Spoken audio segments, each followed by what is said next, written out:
আসসালামু আলাইকুম পঞ্চম শ্রেণীর শিক্ষার্থীবৃন্দ, আশা করি সকলে সুস্থ সুন্দর এবং ভালো আছেন। আজকে আমরা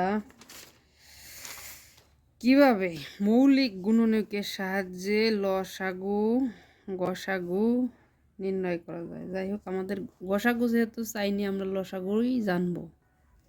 আসলে আমরা বিভিন্নভাবে এই মৌলিক গুণনীয়কের সাহায্যে লসাগু নির্ণয় করতে পারি। আবার উৎপাদকে বিশ্লেষণের মাধ্যমে আমরা এটাকে আর একটা বলা হয় উৎপাদকে বিশ্লেষণ। মৌলিক গুণনীয়কের অপর নাম হলো উৎপাদকে বিশ্লেষণ। আর উৎপাদক আমরা যখন বের করব, যেমন আমাদের এখানে কত কিছু হিবিজিবি করে দেওয়া আছে। যাই হোক, এই সমস্যাটিকে সুন্দরভাবে করার জন্য, যেমন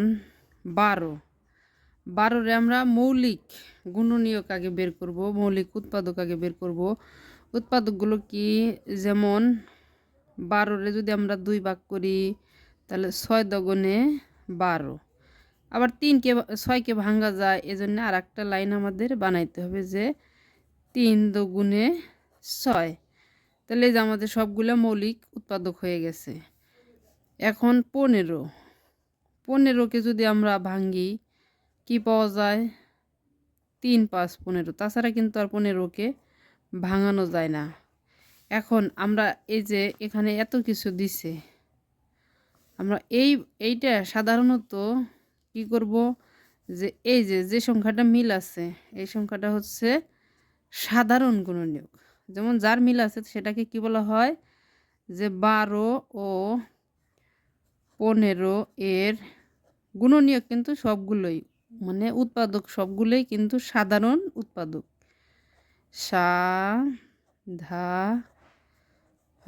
সাধারণ কি উৎপাদক।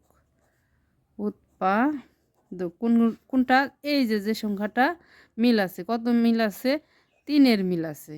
এখন যদি আমরা ঘষাগু নির্ণয় করতাম, মানে গরিষ্ঠ সাধারণ গুণনীয়ক নির্ণয় করতাম, তাহলে কিন্তু আমাদের গসাগু 3 হতো। যেহেতু আমাদের কি নির্ণয় করতে হবে, লসাগু,